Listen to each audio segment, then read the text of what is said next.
ওই যে Kim Jong উনকে দেখেন, চিনেন? কিম জং উনকে চিনেন? কোথাকার প্রেসিডেন্ট?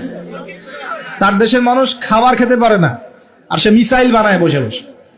আর আমেরিকা পশ্চিমা থেকে ভয় দেখায়, ভয় দেখায় না? দেখেছেন? ওর ওই উত্তর কোরিয়া হামলা চালাতে হলে 100 বার চিন্তা করতে হবে পশ্চিমাদেরকে। হ্যাঁ, কারণ সে 8-10টা মুসলিম কান্ট্রির মতো না যাদের কাছে এরকম কোন অস্ত্র নাই। কথা বুঝতে পারছেন? ওকে অত সহজে কিন্তু কেউ আক্রমণ করবে না। তারপরেও আবার চায়নার সাথে ওর বন্ধুত্ব আছে, রাশিয়ার সাথে ওর বন্ধুত্ব আছে, ঠিক আছে? এর একটা অ্যালায়েন্স, এটাকে জিও পলিটিক্যাল ভাষা ওদের অ্যালায়েন্স বলে। তো ওরা শক্তিশালী হলো কিভাবে?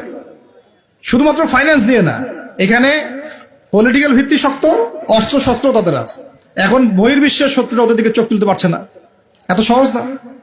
তো দেখেন আমাদের পিছিয়ে পড়ার এগুলো কারণ আছে। মুসলিম কান্ট্রিগুলোর দিকে তাকায় দেখেন, কয়টা মুসলিম কান্ট্রি এইসব ক্ষেত্রে স্বয়ংসম্পূর্ণ? কয়টা কান্ট্রি দেখবেন আপনি?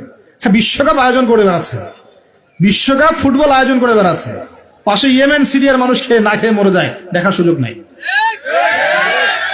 কি করছে? ওইখানে বেস ক্যাম্প দিয়ে রেখেছে পশ্চিমাদের জন্য, ওখানে বেস ক্যাম্প ঘাঁটি দিয়ে রেখেছে পশ্চিমাদের জন্য। এবং বহু মুসলিম কান্ট্রি যারা মানে আমাদের কাছে এখন আইডল হয়ে বসে আছে, ভিতরে ভিতরে ইহুদি খ্রিস্টানদের সাথে বন্ধুত্ব করে বসে আছে।